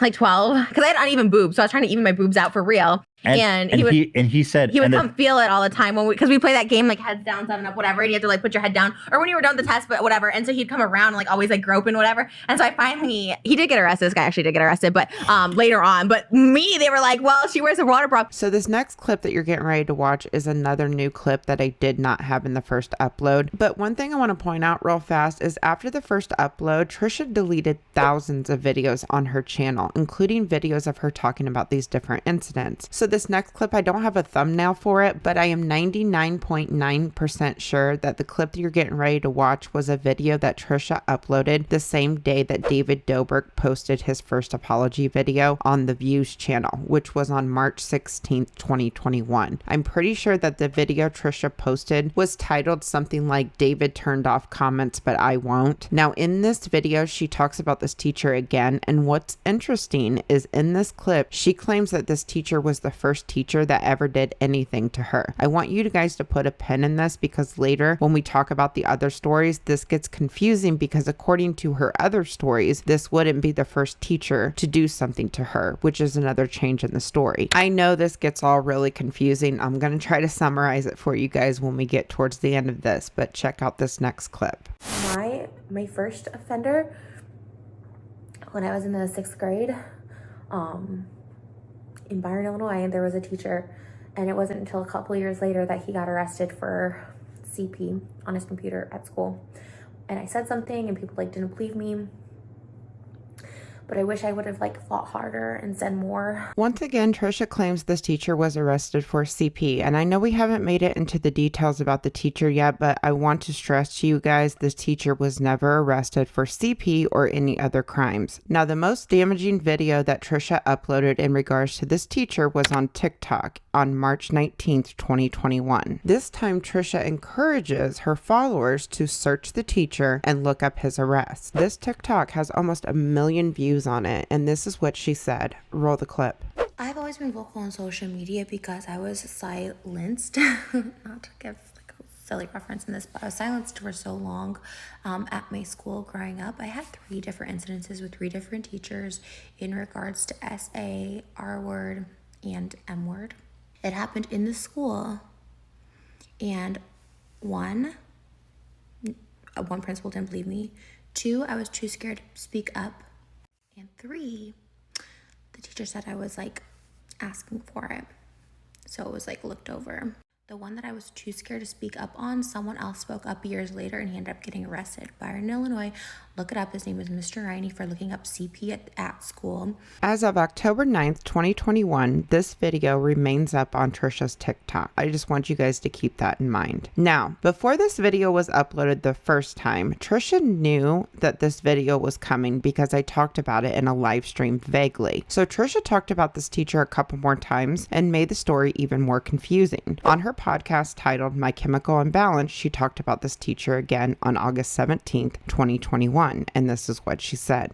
But with the teacher who abused me when I was in the 6th grade, he ended up going to prison for CP on his computer and ended up dying. And so you're just kind of like, okay, well, he did get his. But at the time when I had turned him in or talked about it, I was told, like, I had to literally like switch classes because I was told that like I lie. All right, you guys, I got one more clip to show you and then we'll get into the summary of everything. So this next clip is from Trisha's podcast and it was uploaded on September 8th, 2021. Pay attention to what Trisha says because she actually tries to change up the story to make it look like there were 2 different teachers, one that died and one that went to prison for CP. I want to stress to you guys that the teacher she accused of CP passed away in 2019, which we will get to that. But this video came out shortly after the original video I uploaded. So I think it's just interesting that she tried to change it up and make it look like there were 2 different teachers. Check it out. The book she wrote 10 years ago contradicts almost everything she said about a child and grew up. The book I wrote 10 years ago, I'm 23 years old. I'm protecting everything. I'm writing my own story. That's not reality. I was so scared. I was so scared of the people who abused me. Like, it took one of them to actually die for me to feel some sort of like relief, and another one to go get charges pressed against him for me to like go back and say something and at least make something right. So let's break this down really quick. I won't be able to hit on each discrepancy because there are so many, but I'm going to summarize everything the best that I can so that you guys can understand it better. On May 26, 2020, Callie and Trisha are laughing about two teachers that were creepy in Trisha's middle school. The 8th grade teacher with the water bottle was a completely separate teacher from the 6th grade teacher that Trisha claims was arrested for CP, which is Mr. Riney. Trisha couldn't even remember the 6th grade teacher's name, and looking at all the allegations that are against this teacher in all the clips we just watched, I do not see how it's possible for her to not even remember his name if this was all true. And Trisha claims that nothing happened with either teacher, that they were just creepy to her. 6 months later, on November 20th, 2020, Trisha claims that her 6th grade teacher put his hands down her pants and threatened her family if she ever spoke up. No mention of her water bra, and seems like she never told anyone of this happening. Then on December 4th, 2020, this was the TikTok that was extremely detailed that might be a story from Reddit. The major points in this TikTok is Trish specifically says multiple students reported it. She claims that she was punished by switching classes and she could not show her arms or legs anymore at school. No mention of a water bra or people not believing her. January 16th, 2021 claims the teacher kissed her neck and touched her chest during a game of Heads Up 7-Up in a classroom full of students, and urges people to look up an arrest in Byron, Illinois, but no mention of the teacher's name. On January 19th, 2021, on Frenemies claims nobody believed her, even though previously she claimed students reported it, and that it happened during a Heads Up 7-Up game and he grabbed her chest. She does name the teacher and the school and says that he was arrested for CP to millions of people. On February 19th, 2021, this TikTok was so different from all the other ones. She claims that the teacher made her come up in front of the class and the teacher commented on her boobs in a classroom full of students. The teacher made her stay after class and made her take off her water bra and felt her chest when they were alone. On March 2nd, 2021, on Frenemies, she claims it was during a game of Heads Up 7-Up and that she did tell the principal, but only this time the teacher actually admitted this to the principal, but the principal told Trisha she could not wear water bras anymore at school, even though she previously claimed that he said she wasn't allowed to show her arms or legs. On March 16th, 2021, claims the teacher was her first offender, which means this is the first person to ever do this to her, even though Trisha has multiple stories at younger ages that we will get into later in the video, and once again says the teacher was arrested for CP. On March 19th, 2021, Trisha claims she never spoke up about this incident ever and urges millions to look up the teacher's name and town for an arrest that does not exist. On August 17th, 2021, claims once again that the principal made her switch classes when she reported it, but it was only because she lies and he didn't believe her, even though previously, Trisha claimed that the teacher admitted this to the principal. And lastly, on September 8, 2021, claims that it wasn't one teacher, but it was two teachers, one that died and another one that got arrested and is in prison, even though the teacher she named online died in 2019 and was never arrested in his entire life. So basically, none of the story makes any sense. Major details change every single time. One thing I want to say really quick before we move on is I understand that SA survivors have issues remembering things that happened to them. I understand this is very common, such as getting timelines wrong or what you were wearing or certain parts of the assault, but I want you guys to understand this entire story is never the same, and this story was built on a lie. When I'm showing you guys each detail of this story, I want you to absorb each piece before you make any snap judgments, because I just want to remind everyone I came to my conclusions based on all the evidence in both of my videos. Please look at the situation as a whole and don't focus on one specific thing. Okay, so let's get deeper into this. So Trisha specifically says that this teacher has been arrested. It seems legit, right? Surely if Trisha is encouraging their audience to look this up, it would pop right up when you search it. That isn't the case at all. In fact, when you Google exactly what Trisha says, this teacher does pop up under the top results, but it isn't because he was arrested. It was because he passed away in 2019, and his obituary pops up when you Google what she says. And just a side note, I will be blurring out Mr. picture in this video, but I have to refer to him by his name because that is what Trisha made public. I'm going to try to respect Mr. privacy as much as possible in this video while showing you what I have to in order to prove his innocence. So what I'm going to do is I'm going to show you exactly what pops up when you search exactly what Trisha says. As you can see in this screenshot, I typed it exactly the way Trisha worded it. Byron, Illinois, Mr. and that was it. So the top results are a couple different things. This obituary is about the teacher that Trisha is talking about, and we will get to that in just a second. But do you see the article that is at the very top here? Look at the headline. Middle school teacher pleads guilty to CP charges. This is another reason I showed you guys all the clips first, because Trisha specifically says in several of the clips that this was her middle school teacher and that it was in the 6th grade. This headline is about a middle school teacher that was arrested for the exact same thing Trisha claims. So when you click on the article, I'm expecting it to be about Mr.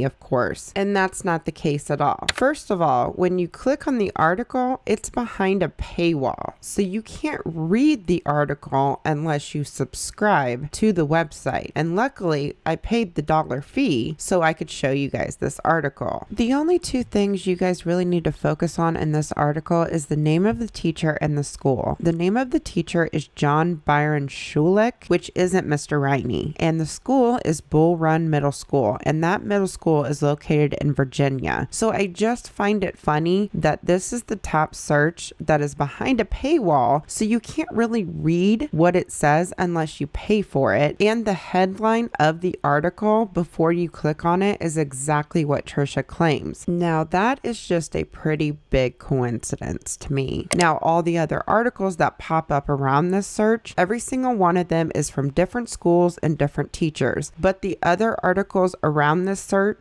aren't as specific to what Trisha claims like this particular article that I just showed you. And if you don't believe me, I encourage you to look it up for yourself. There is nothing surrounding any essay with students with any teachers from Byron Middle School or Byron High School that I could find on the internet, and I have searched high and low for anything related to this. The only thing that I could find was a lawsuit that was filed in 2019 against the high school because of a coach that was allowing hazing. Outside of that, I couldn't find nothing. If you choose to look into this further, just keep this one thing in mind. If you come across an article that is titled Byron Center High School, that is not the same as Byron High School. Byron Center High School is located in Michigan, and Byron High School and Byron Middle School is located in Illinois, which is where Trisha is from. Now let's move on to Mr. Riney.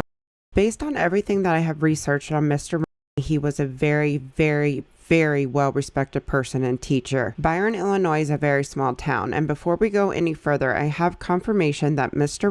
was teaching at Byron Middle School when Trisha was in 6th grade. He was also a teacher during her 7th grade year as well. The reason I know this is because I had someone that went to middle school with Trisha who wishes to remain anonymous that reached out to me, and they had copies of her middle school yearbooks and they sent me pictures. This is the yearbook from her 6th grade year. Here you can see Trisha pictured, and you can also see Charlie Riney was a teacher during this time, which matches up with the obituary that comes up online. Like I said, I'm not going to show his picture to maintain the little privacy that he has left, but this should be enough confirmation because there is no other teachers with this last name Riney that was teaching while Trisha was at Byron Middle School. Now moving on from that, this is a summary of Mr. Riney's life. He taught at a ton of different schools, including both Byron Middle School, Byron High School, which is where Trisha grew up. But as you can see here, there are several other schools listed because this man was a teacher for 47 years. He didn't stop teaching because he got arrested. He stopped teaching because he retired. This man is also a Vietnam War vet that was honored with a Bronze Star, which is a high honor. If you don't know what a Bronze Star symbolizes in the Army, here is a short summary of what it means. It is the 4th highest ranking award a service member can receive for a heroic deed performed in an armed conflict. For those who receive a Bronze Star medal, it is a signal of their sacrifice, bravery, and honor while serving their country. The other thing I want you guys to focus on is the awards that this man has gotten as a teacher and a coach. His obituary reads as, some of Mr. Riney's awards and recognition include 7 varsity letters in basketball and track with Loraz College, 5 times being included in the Who's Who of American Teachers, twice being honored by the Western Illinois University as a highly motivational teacher, and placement in Newman's Athletic Hall of Fame. This man had a wife, kids, and grandchildren. Mr. Riney had a great impact on a lot of people, and I want to show you guys the kind of impact that he had on these people. And I want to tell you guys right now, the comments that I'm getting ready to read are only a small portion. There is hundreds of comments that I found online, not only on his obituary, but on a posting that I found when his health was declining. And all of the comments were so positive and uplifting. You can tell that this man has touched a lot of people's lives in a positive way. Prayers to Mr. Riney, one of the greatest teachers I've ever had. Multiple times throughout my senior year, after having a good basketball game, Mr. Riney would write me a card explaining how proud he was of me and how great I was doing. He'd keep them in the principal's office, and during his class, they would call me down and give it to me so that I could come back to his class just happy and grateful for someone to notice my achievements. Amazing teacher and an even more amazing human. He will be missed. Prayers your way. Please tell him that his book was amazing. I loved reading about his life and the famous people that he has met, played against, and fought while he was in service. You have made a huge impact on many lives. Mr. Riney, you were one of my favorite teachers. I learned so much from you, and your impact lasts still today as I continue to love learning. Prayers for you. And here are several more if you want to pause to read, but like I said, this is only a small portion of the nice things that were said about this man. There are hundreds of comments about Mr. Riney. And the last thing I want to show you guys before we move on to the next thing is a comment thread that I found on the TikTok that Trisha originally posted, and somebody replied with Mr. Riney, Charlie Riney, the high school teacher, and then one of his students replied with, no, he was one of my high school teachers, a great man, Vietnam War vet with a Bronze Star, all around lovely teacher person. And then the other person replied with, I can't find any charges at all. He was last teaching in 2016, got ill, and died in 2019. She should not say he was arrested. And then the other person replied back with, my class threw him a retirement party. I cried when he passed. He was beloved at our school. I never heard a bad word about him. So confusing to me. This man was so well respected by so many people, and his background shows how amazing his life was. But I want to make a few things crystal clear. I am showing how well respected this teacher is for a few reasons. One, because of his background and how established he was. If at any point there were allegations against him to the level that Trisha claimed, there would have been something somewhere online. Trisha makes it sound like this teacher was so reckless, and when a teacher has sick tendencies like Trisha described, they do not stop this behavior. He would have been caught eventually, especially because it sounds like he wasn't even being careful with his behavior at all. And a story like this would have been all over the news because it would have been a shocking story in a small town like Byron, Illinois. The second reason is his military achievements would have been stripped from him if he got caught at any point. And lastly, to tell a massive lie that he was arrested for CP to millions of people makes me so sick to my stomach because the man is deceased and he can't defend himself. So I understand that just because he was a good person doesn't mean he couldn't have done bad things. That is 100% true. But given all the evidence in both of my videos, nothing connects to each other. So if none of this is true, it makes the situation even more sickening because this teacher's reputation will be forever damaged because he has no way to defend himself or fight back. So those are the reasons why his background was so important to show.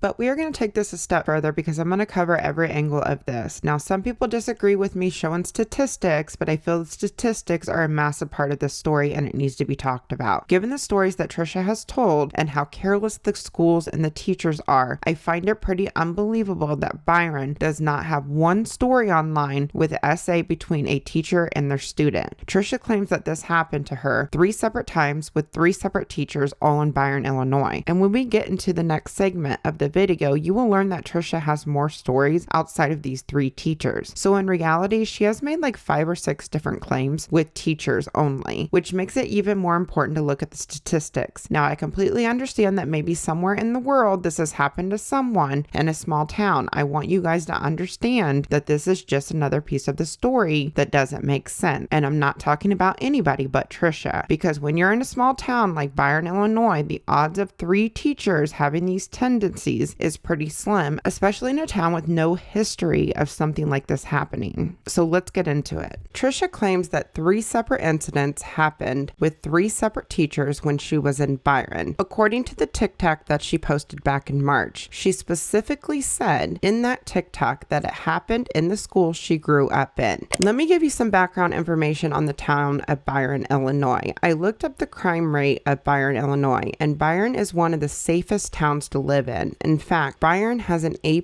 crime rate and is safer than 78% of the cities in the USA, which means it's a pretty fucking safe town. In Byron, you have a 1 in 1,196 chance of becoming a victim of a violent crime. So statistically, I can see something like this happening one time to someone in a town like Byron, but 3 separate times by 3 different teachers to the same victim, it just seems impossible to me, especially because there is no trace of any essay by a teacher in the town of Byron. When stuff like this happens in a town like Byron, Illinois, the media would be all over it. Just to compare things, I live in a town that also has an A+ crime rate, but Byron is ranked 4% higher than my town when I looked it up to compare. This is just something you guys are going to have to trust me on. If you want to believe me, you can. If you don't, I totally understand, because I'm not going to put where I live on the screen. But if you call the cops on the smallest thing in my town, they send the whole police force, because that's how bored the cops are in my town, because there's very little crime. And it is very rare if a hardcore crime happens in my town. Like I said before, I could believe one time this happening to Trisha, because in my school growing up, there was a teacher sleeping with a student. This happened around 1998 in my town, and before it got back to the principal, there were rumors that went on for months that this teacher was hooking up with the student. Well, the guy that was sleeping with this teacher, one of his friends ended up telling the principal, and once the principal found out about that teacher, she was put on suspension while the school investigated it, and it didn't take long after that the police got involved and she was put in jail. We were all over the news, you guys. It was everywhere because it was shocking. And ever since that one incident in my town has happened, there hasn't been another one since. And that has been 20+ years, you guys. So when you compare it to a town like Byron, Illinois, I just don't see how it's possible, because Byron is safer. So statistically, it just doesn't make any sense with what Trisha is saying at all. Look, there's too many things that don't make sense with this situation. I understand the mentality of the internet is to believe all victims, but sometimes people lie about this sort of thing. And that is one reason why it's so hard for victims to come forward and to be believed. On one hand, we got this well-respected teacher that was a war vet, that earned a Bronze Star, that earned multiple teaching awards, and has an entire community of people that have nothing but the nicest things to say about him as a teacher. And then on the other hand, we have Trisha Paytas, a person that is known for lying, a person that lied about their childhood, saying that they were never bullied in school, and that it was actually that they were being overly sexualized by teachers in school, and that was the main problem growing up. The thing about it is, you can be bullied and still go through trauma. So why would Trisha lie about the bullying if she was being honest about all of this? And they have stated multiple times in the past that nothing illegal ever happened with any teachers growing up at their school. They have lied about so much, you guys, and I could list everything, and we could be here all day, but at what cost are we going to keep believing everything that comes out of her mouth? A teacher that can't defend himself, a teacher that was well loved, a teacher that was never arrested, that had a perfect reputation in the community. What about the victims of Trisha Paytas? When are we going to start taking them more seriously? Also, if you're a fan of Trisha, making excuse after excuse after excuse for her, it's it's not helping her. I believe this person needs serious help. And the more people feed into their lies and delusions, the more dangerous she is going to get. And there will be a lot more people that are going to be hurt in the process. But we're not done yet with this situation. I want to show you guys everything I got because I'm going to cover every single aspect of this and show you everything.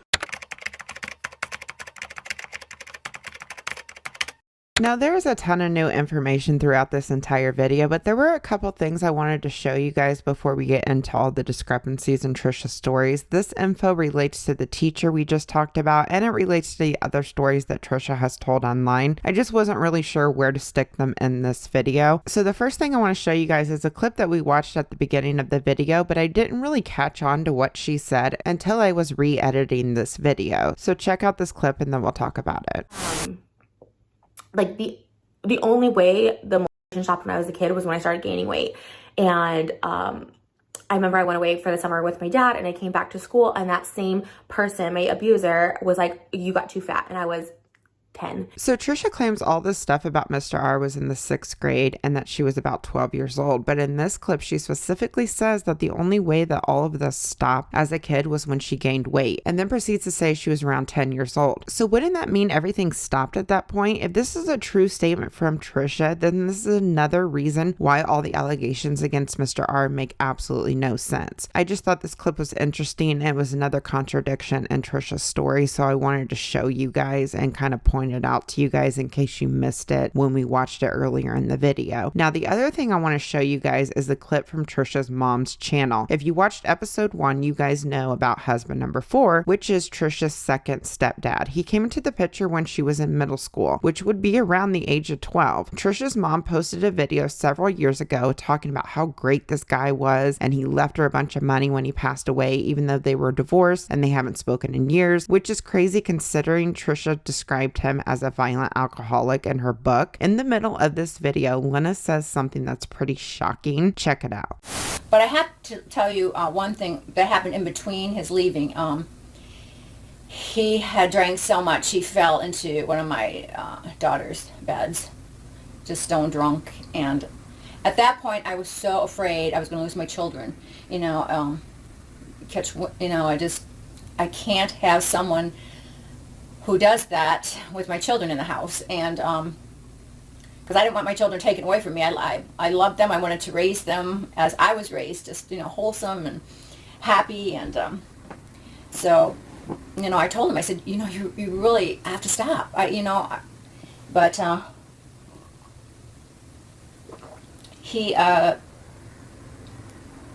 did leave. He said, I can't stop. And I said, this is just the wrong time in my life. I guess for our marriage. And anyway, I know it's pretty unbelievable, right? And we'll talk about what she said in just a second here. But if you go on to listen for about 30 more seconds, she goes on and on and on about how great this guy was, which is pretty unbelievable considering what she just said. Check it out. Yeah, he's a good guy. But anyway, so back to the letter that I got in the mail. It was he left me as the beneficiary of his life insurance. And I'm like, first my thought was, well, this can't be right. I haven't seen him for 20 years.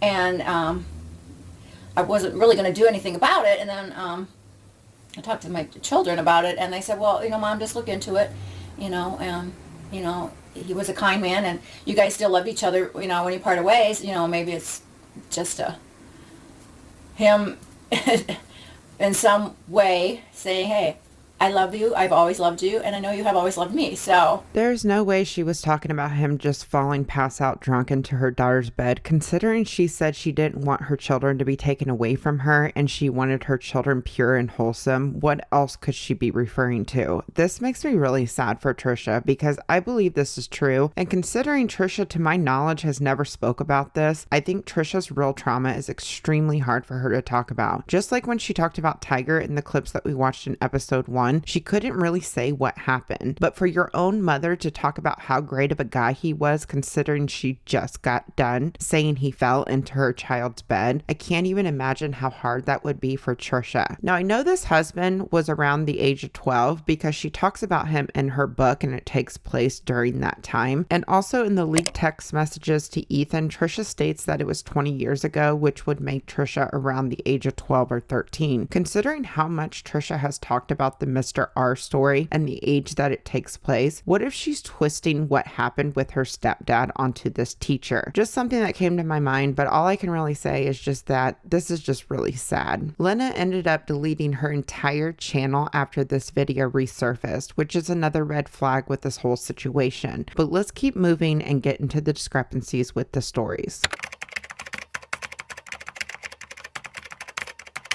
Before I get into all the clips, I know some people are going to be like, wow, you're really picking apart Trisha's stories. I completely understand where you're coming from, and I normally would not do this, but this is a unique situation. We have a teacher whose outstanding reputation has been severely damaged because Trisha blasted his name to millions of people, and we also have schools' reputations that have been completely smeared online, and I'm sorry, none of the recent stories from Trisha make any sense with each other, and I'm going to show you guys the many contradictions because this isn't right. Also, just to remind everyone again, Trisha has said multiple times in the past that nothing illegal ever happened with their teachers. So please also keep that in mind. If you have made it this far, just please watch everything together and look at this segment with an open mind. Before we get into the stories that get really confusing, I want to show you two stories that I think are clear-cut lies. The first one I want to show you guys is a TikTok where Trisha talks about her theater teacher at Pecatonica High School. This story is so outrageous. Check out what she says. Most fucked up thing your high school theater teacher ever did.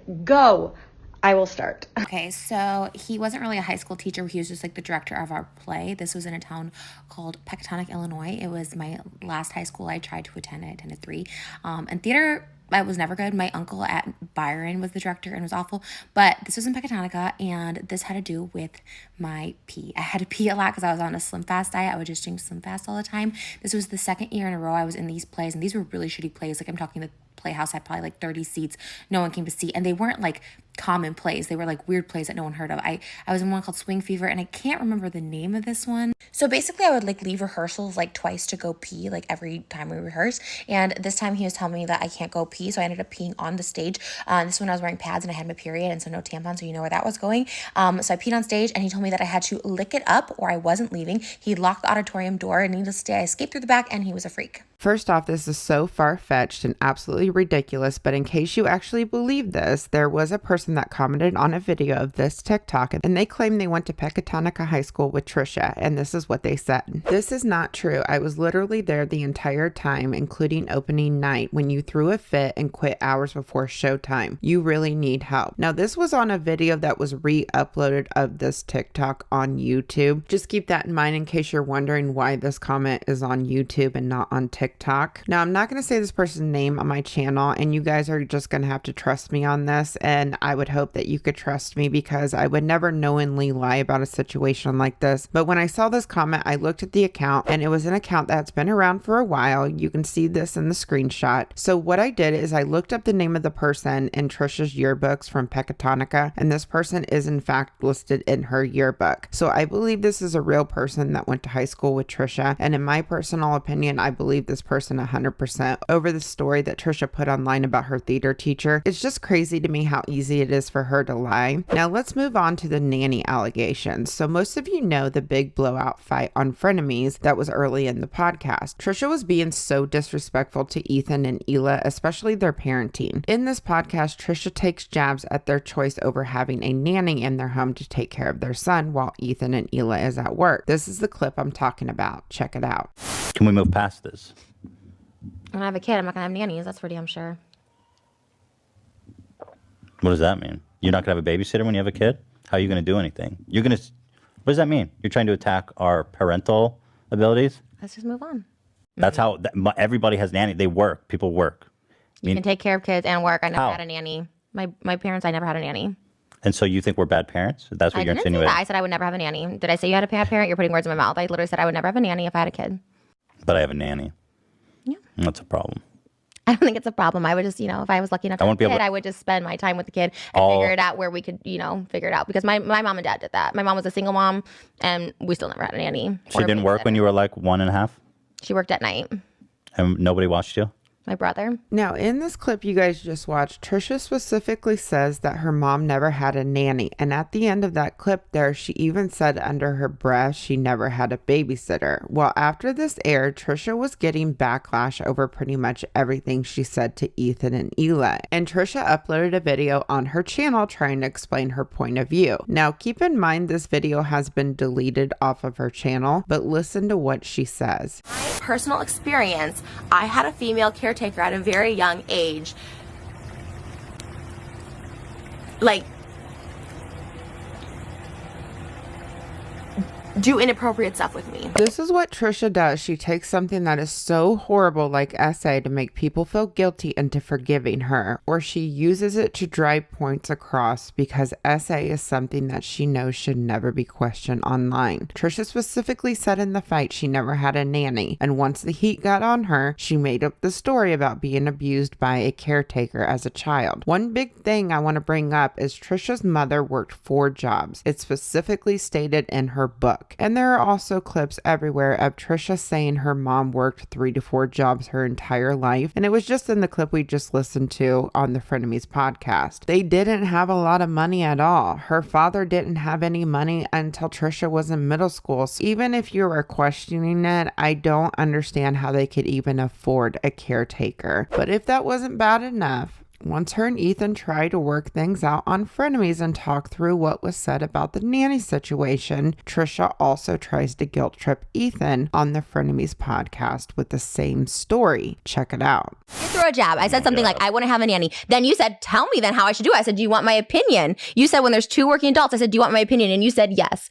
I did throw the first jab at it, but you continued it and pushed it. So tell me about my parenting. I'm like, you really want to know? And you're like, yeah. I was like, all right, this is what I would do when I had a single mother that was working. My grandma watched me, not a nanny. I had a babysitter that abused me when I was 5 that was female. We don't need to get into it. But you just said it. How can you tell me not to get into it? Because it's objectively true. I'm glad Ethan kind of shut her down there, but the point of all this is to show you that she has no boundaries on the lies or manipulations that she puts out publicly. Okay, now let's get into all the teacher stories and the contradictions. So in this TikTok we watched earlier, Trisha specifically states that there were 3 separate incidents with 3 separate teachers at their school growing up. Trisha specifically says it happened in the school. I am going to play this part one more time because it's so specific, so just listen to what she has to say. I was silenced for so long at my school growing up. I had 3 different incidences with 3 different teachers in regards to SA, R word, and M word. It happened in the school. So keep both of those things in the back of your mind, that it was 3 teachers and it happened in the school that Trisha grew up in, which would be Byron. Also, recently on August 17th on Trisha's new podcast, they also confirmed once again that it was 3 separate teachers. Check it out. I don't remember high school really.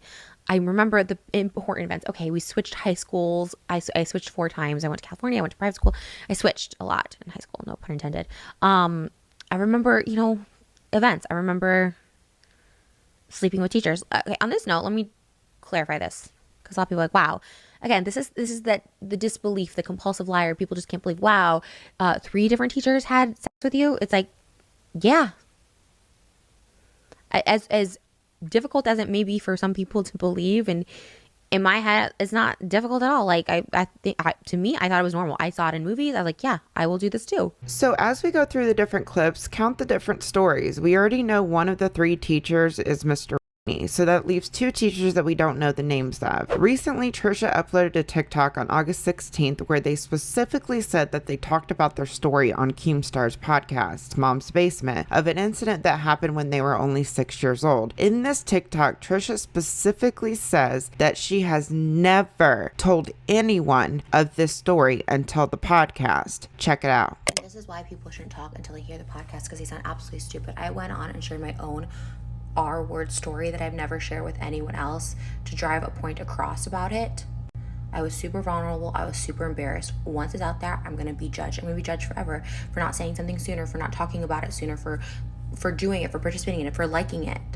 I shared my own story of SANR, which I have never shared with anyone else. And it was super hard because that's not a setting that I was super comfortable in necessarily. Okay, so it sounds like she's never told her parents about this. She's never told the public about this. She's never told anybody about this story, okay? So now let's listen to the story that she told on Mom's Basement. Check it out.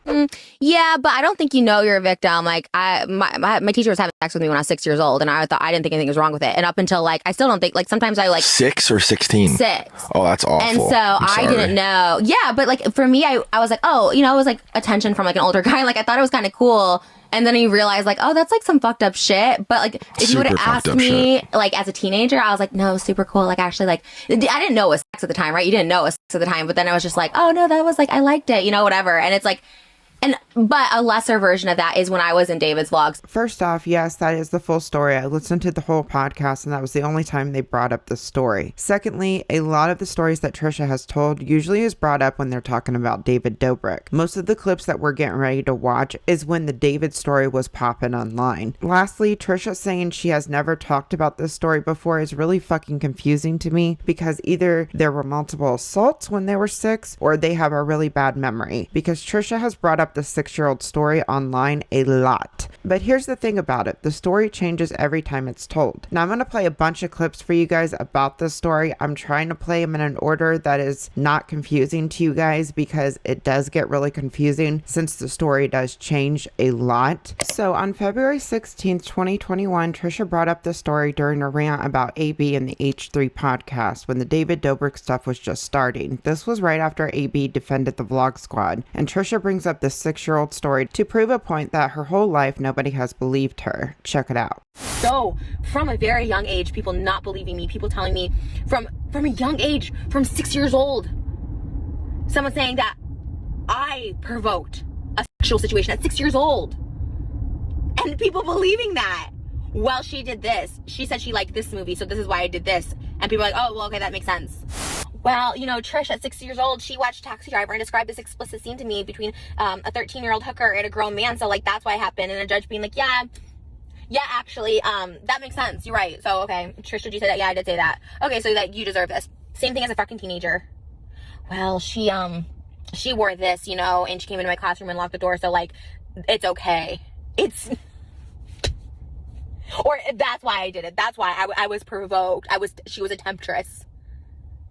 Just like the fucking David vlogs. Well, Trisha did this, and she flirted with David, and so therefore all the time she said she was uncomfortable and didn't consent and didn't want to vlog. That's okay. So there are a few things I want to point out with this. One, Trish said they went to court over this, and the judge actually blamed a 6-year-old child in court and ruled in the favor of the teacher, which seems so unrealistic to me. I get courts rule in favor of predators all the time, but for a judge to openly say, hey, it's a 6-year-old's fault, that judge would have been fired. Secondly, Trisha claims in this video that it was the movie Taxi Driver. And side note, how is a 6-year-old watching a movie like Taxi Driver? That just doesn't make any sense to me. That movie's a pretty bad movie for a 6-year-old to be watching. Then on February 13th, Trisha brings this up again. She doesn't state the age she was, but she does confirm that it was Taxi Driver. And then she names another incident with a separate teacher that was when Trisha was older, and says that a Jerry Lee Lewis movie was the reason for Trisha getting assaulted by a separate teacher. Check it out.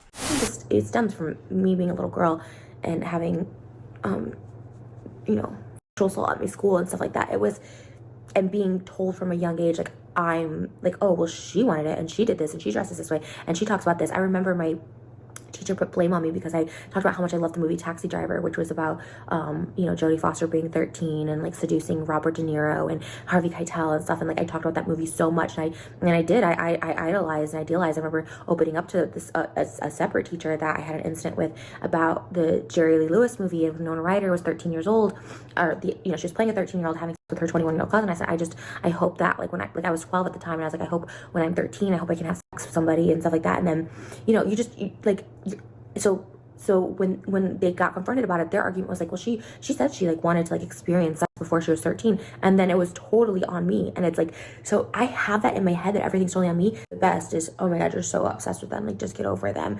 And like, just like the trauma I experienced from ages 6 to 12, I still check up on that guy that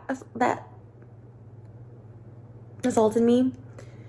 And I always will follow what he does because it's just like this, I don't know how to describe it. It's this grasp these people have on me. So this is where things start getting really confusing. So they claim at age 12, a separate teacher assaulted her for another movie that they claimed that they liked. But I thought the incident at 12 years old was the teacher that did things during Heads Up 7-Up. And what are the odds that two separate teachers would do something to somebody because they said they liked a certain movie? And then she contradicts herself and says that she still checks up on the guy that did things to her from the ages of 6 to 12, acting like it was only one teacher. But I thought the taxi driver incident you went to court for. Even if they let the teacher go, wouldn't your mom make sure you were never around that teacher again? Like, so much of this is so confusing. So the other thing about this whole thing is that Trisha specifically said the movie was Taxi Driver, but on March 2nd in a Frenemies episode, Trisha completely contradicts herself and she says that the movie is actually Cape Fear, not Taxi Driver. Check it out. Second time that happened,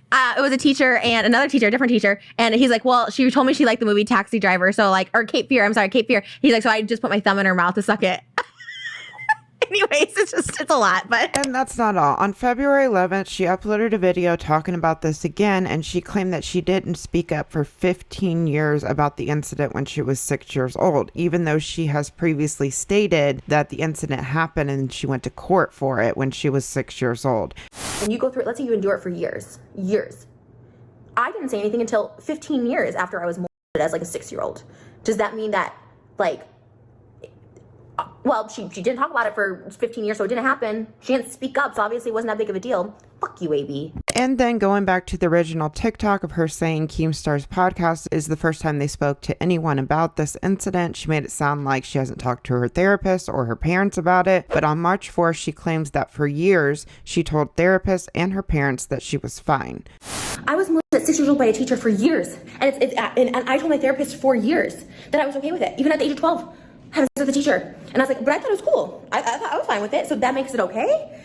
I said I was okay so many times to my parents, my family, to even my therapist. And I was like, it was fine, actually. I liked it. I was cool. I was the teacher's favorite. I liked older men. I was attracted to it. I wanted it. It was very Cape Fear, you know? And like in my head, I really did think I wanted it at the time. But like looking back, I was like, oh my God, that like fucked me up. All right, you guys, I got a couple more to show you and then we'll be done. On Dr. Drew's live stream, Trisha talks about this incident again when she was only 6 years old, but only this time she claims that it was at a summer camp that her dad put her in, not at her school in Byron. Check it out. What can you talk about what happened in childhood that was so murky? There was a lot of like, there was a lot of stuff with like older guys that like I thought was like normal, and I still try and process it, like, you know, with like the touching of my boobs or talking about my boobs, you know, like hugging from behind and like stuff like this, like, you know. But was it okay? How old obviously were you? now I know it's not. How old were you and how old were the guys? The first memory I have was a summer camp when I was like 6 years old, and I remember like 6 years old. I'm gonna like, yeah, and that was like, this is something that like I yeah, it's a lot because I remember it, like, again, I remember it, but then it's like, I don't remember, like, leading up to it because this was, like, a summer camp, and, you know, I just remember, like, all the details, but I don't remember, you know, going to my therapist, like, is it penetration, is it just, you know, outside stuff, like, it's all so foggy to me, like, that part doesn't feel, and I don't know, it's just, there's a lot that I've never talked about, even to, like, my therapist, and it's like, I'm finally talking about it, but it's so hard because I don't remember so much of it. And I don't know. Now, going back to the wrestling video, Trisha specifically said the only way the essay stopped as a kid was that they gained weight. And in the clip, Trisha specifically says that she went to her dad's for the summer and came back, and her abuser said that she had gained too much weight.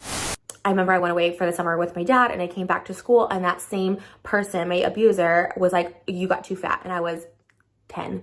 So based on this clip with the Dr. Drew episode, that would mean Trisha was getting abused in Byron and when she would go visit her dad when she had to go to summer camp. And just a side note, Trisha never mentioned a summer camp in her book. You would think if her dad was sending her to camp every summer, like she said in the Dr. Drew live, that it would have been mentioned in her book. Her father had his kids with him, not shipped off to summer camp, and that's according to Trisha's book. Also, one other thing she mentioned in this wrestling video was she claimed that her neighbors were also essaying her. I've been sexualized from 6 years old. From being called out for being a distraction by teachers to being molested by my neighbors, by people in power, people in authority. Then going back to this Frenemies episode where she talks about Mr. R, Trisha also claims that this happened her 8th grade year.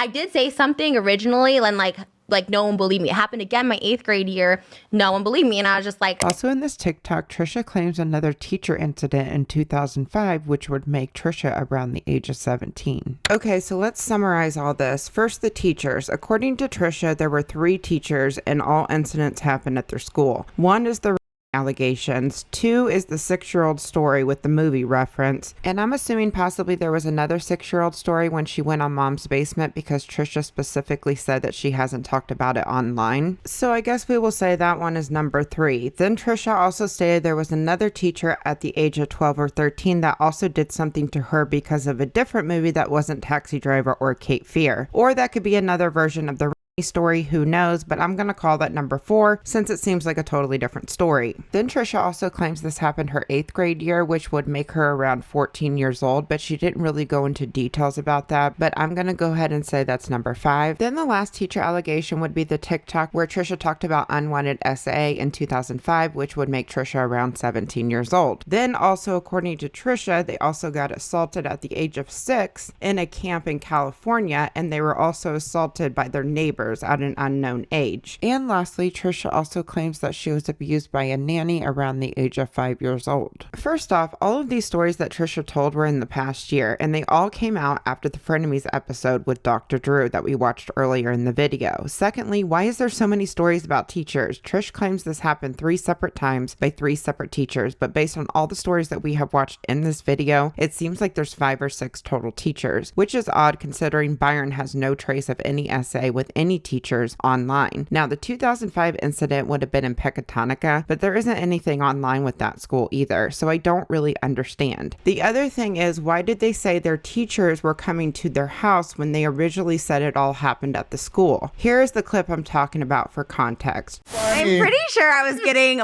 an R word by my teachers, and the principal didn't believe me, and I had to endure it every gotta single love day. what a dumbass he is. He's like, you were bullied, you piece of shit. You had it coming. I had to move school 4 times because teachers were being inappropriate, so thank you for that. And also just like well, the only myself in 2005. That's why my band is 2005, because it was the most trauma of my life because teachers wouldn't leave me alone and they come to my house and just R-word me. And I want to point out that's one clip that accidentally got cut out of the first episode. Trisha said on Frenemies she switched high schools because of being R-worded by teachers, even though prior to Frenemies, over the past 10 years, Trisha has always said she was bullied by her classmates. And one thing I want to specifically clarify on that, because some people are like, being sexualized is a form of bullying. Well, yeah, I agree with that, but Trisha's stories about bullying were always about kids making fun of her weight, her looks, stuff like that. It was never about being overly sexualized until the wrestling video that she put out about 4 months ago. So you guys, point blank period, none of these stories add up with each other. Each story has changed every time they spoke on it. They have specifically stated in the past that nothing ever happened with their teachers, nothing illegal ever happened with them, and they are accusing people of being a P word that have no record of any inappropriate conduct. Also, don't you guys find it odd that the only teacher that Trisha called out by name is dead and can't defend himself? Why not call out the other teachers? It doesn't make any sense to me whatsoever. This is pretty much all of the clips that I could find of Trisha talking about these different incidents, so use your own judgment on each story. And where was Trisha's mom during all of this time and everything else? It just doesn't make any sense to me. Oh, but there's more. We're not done yet. There's been a bunch of updates since I posted the original video of this, and we're going to go through some of those before we end this video.